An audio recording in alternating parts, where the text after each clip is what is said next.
Fala aí, galera! Como é que vocês estão? Maravilha da natureza!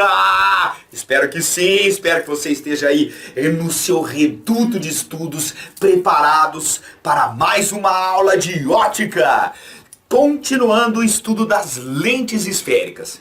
Hoje, galera, nós vamos fazer o estudo analítico das lentes esféricas. Assim como a gente fez o estudo analítico dos espelhos, a gente vai fazer o estudo analítico das lentes. Uma boa notícia é que tem muita coisa que é parecida nas lentes esféricas e nos espelhos esféricos, tá? Mas, logicamente, que tem muitos detalhes que nós temos que discutir além. Eu montei uma parte aqui da lousa, tá? Para vocês, se vocês acharem por bem aí, copia aí no seu caderno. E eu vou construir as imagens rapidinho pra gente ir recordando a parte lá do estudo das lentes esféricas. Então aqui eu vou colocar um objeto, certo? Ó, um objeto, ok? E vou fazer a imagem desse objeto conjugada por essa lente, que é uma lente de bordas finas e, portanto, convergente quando imerso no ar. Então eu vou pegar um raio de luz que sai paralelamente ao eixo principal e emerge na direção que passa pelo foco imagem. Esse é um dos raios de luz, entendeu? Lembrando, um dos raios de luz que a gente estudou lá no estudo das lentes esféricas. Então vem paralelo, vai na direção do foco imagem. E um outro raio de luz é esse daqui, que sai do extremo do objeto e emerge paralelamente ao eixo principal. Ele passou pelo foco objeto da lente e emerge paralelamente ao eixo principal. Então aqui nós temos a imagem, né, conjugada por essa lente nessa situação. A linha e belinha. Se você achar por bem, pausa aí o vídeo e faz essa imagem aí no seu caderninho que vai te ajudar na parada. Agora eu vou fazer a mesma coisa, só que para uma lente divergente, de bordas finas, A de amor, B de baixinho, ok? Então, o raio que sai paralelo na lente divergente, ele emerge em uma direção que passa pelo foco imagem. Tá aqui, certo? Em uma direção que passa pelo foco imagem. Então aqui nós temos o prolongamento. Lembrando que o foco imagem é virtual e o foco imagem é real na lente convergente.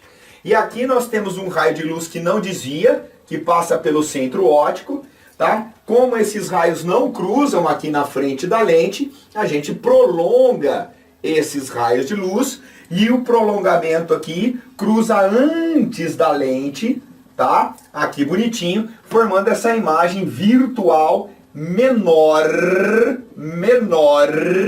do que o objeto. Então aqui está a imagenzinha da lente divergente. Aqui é antes da lente, aqui é depois da lente. Aqui é antes da lente, aqui é depois da lente. Lembrando que não tem esquerda e direita. É antes e depois, né? Tipo Xuxa, antes e depois.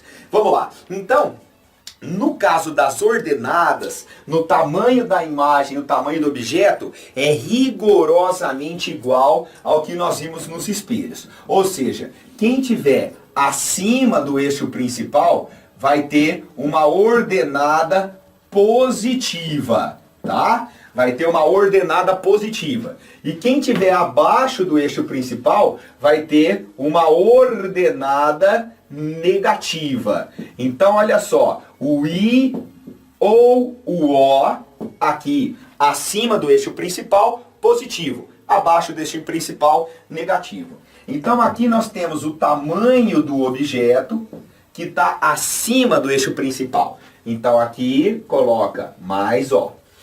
A mesma coisa nesse objeto aqui, ó. Mais O. Beleza? Ambos os objetos que o Gancinho fez está acima do eixo principal. Agora olha só, isso daqui é o tamanho da imagem, certo? Ó, tamanho da imagem I. Como essa imagem está abaixo do eixo principal, ela tem uma ordenada negativa. Aqui, ó, menos I. Em compensação, a gente tem aqui uma imagem acima do eixo principal, mais I. Ok? A comparação do tamanho do objeto com o tamanho da imagem, ou vice-versa, é feita pelo aumento linear.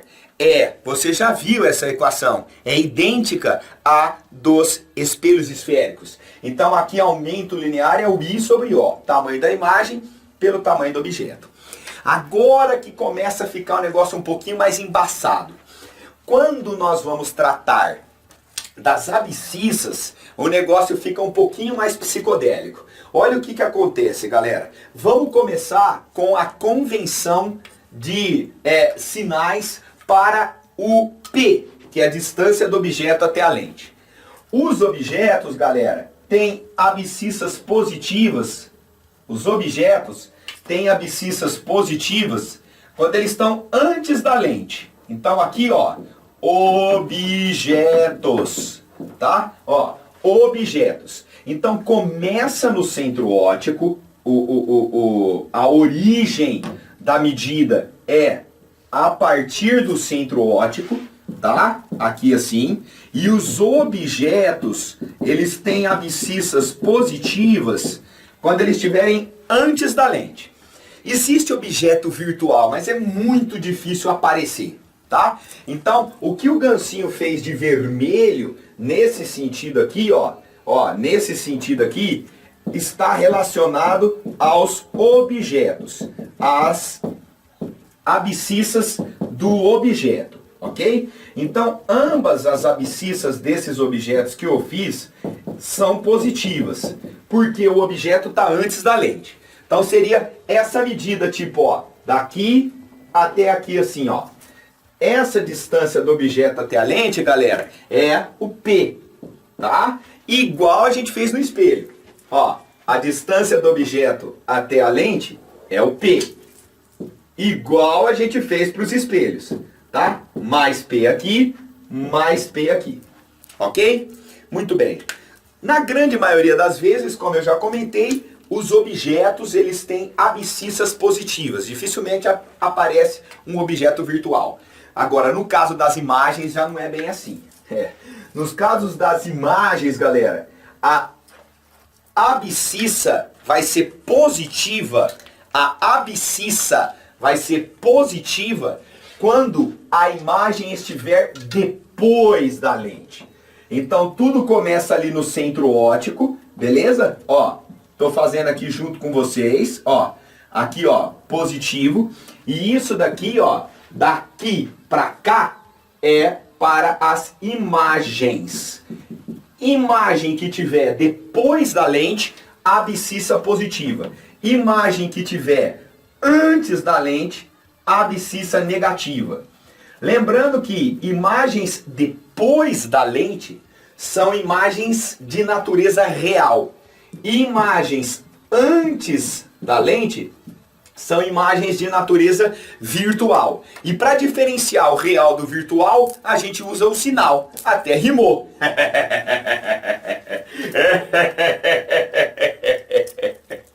Então, ó, olha aqui o que o Gancinho fez. No caso das imagens que eu fiz aqui em azul, azul da cor do mar. Então, ó, aqui esse azulzinho é a convenção para as imagens. Imagens. Essa aqui é a convenção para as imagens. As imagens. Tá? Então, eu vou marcar aqui no desenho. Aí. A distância da imagem até a lente, galera. Que é o pelinha. Exatamente. Aquele mesmo pelinha que nós vimos em um passado não muito longínquo para os espelhos. Então, olha só. Essa imagem aqui, fofos, ela está depois da lente. Então, nós temos mais pelinha, certo? Mais pelinha. Essa imagem aqui, galera, ó, eu vou colocar aqui em cima. Essa imagem, ela está antes da lente. Então, o pelinha vai ser negativo. O pelinha vai ser negativo. Imagem depois da lente, pelinha positivo. Imagem antes da lente, pelinha negativo. Os objetos normalmente são com o P positivo, beleza? E para fechar a tampa do caixão, falta a distância focal. Essa distância focal, ela também tem sinal. Então olha só que doido. A distância focal, no caso da lente convergente, o foco imagem está depois da lente. O foco imagem está depois da lente. Então seria mais F. Mais F é a distância focal.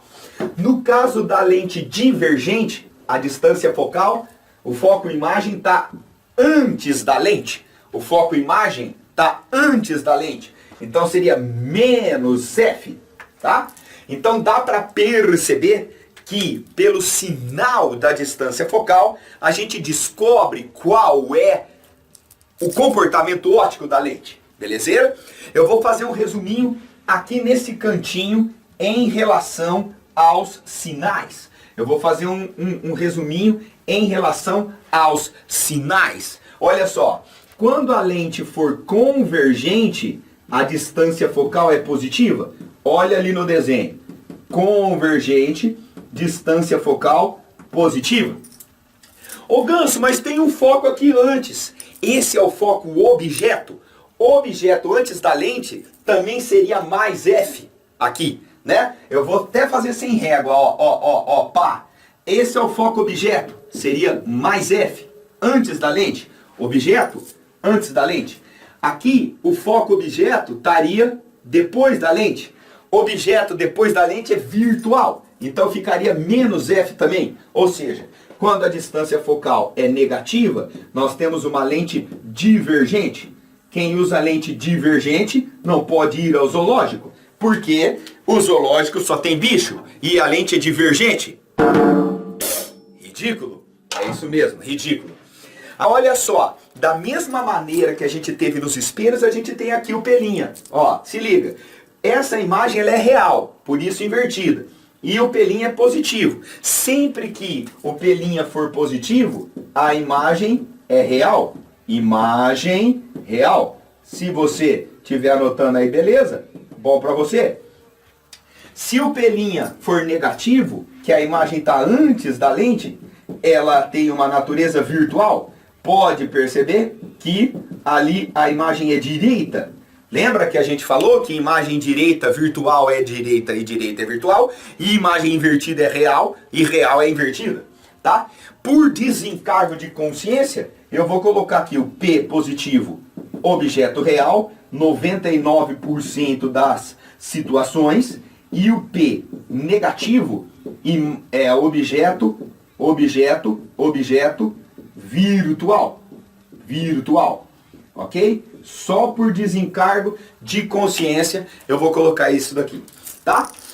As equações, galera, são as mesmas que nós vimos para os espelhos. Olha que lindo. Aqui o aumento linear, I dividido por O, ou menos P' sobre P, ou F sobre F menos P. A equação da fimose, lei de Gauss, é a mesma que para os espelhos. Uma fimose é um pipi mais uma pelinha, 1 sobre F, 1 sobre P mais 1 sobre pelinha. E no caso das lentes, nós temos uma coisa além, que é a vergência. Sabe quando você pergunta qual é o grau da lente? O grau da lente, fisicamente falando, é o que a gente chama de vergência, que é definido por 1 sobre a distância focal. Essa distância focal sempre em metros. E o resultado disso é a vergência em dioptrias. Então, se você pegar uma receita oftalmológica, vai vir lá mais 1 DI, mais 1 dioptria, mais lente convergente, 1 dioptria, 1 grau, toscamente falando. A lente olho esquerdo, menos 1,75, menos 1,75 dioptria. O que significa? Menos. A lente é divergente. Menos. A lente é divergente. 1,75 é o grau da lente. 1,75 dioptrias. Beleza? Então, as equações são as mesmas. Façam esse desenhozinho aí no caderno de vocês para vocês treinarem. Coloca quem que é o F, quem que é o P, o P', o I, o O, tudo para você treinar. Essas equações são as mesmas que nós temos para os espelhos esféricos. A convenção de sinais é de importância ímpar para você conseguir identificar a natureza das coisas, tá? O aumento linear foi tratado lá nos espelhos esféricos, ou seja, é rigorosamente a mesma ideia. O aumento linear traz a informação se a imagem é direita ou invertida, o sinal positivo ou negativo, e se a imagem é maior, menor ou do mesmo tamanho do objeto, que é o número do resultado dessa conta, que pode ser feita de 3 maneiras. E a vergência, que é um caso super especial da lente, que é o grau da lente, beleza? Numa próxima aula, o Ganso vai mostrar para vocês como determinar essa vergência baseando no formato da lente e na relação entre o índice de refração da lente e o índice de refração do meio que a envolve. Grande abraço, galera. Até a próxima. Muito obrigado e tamo junto.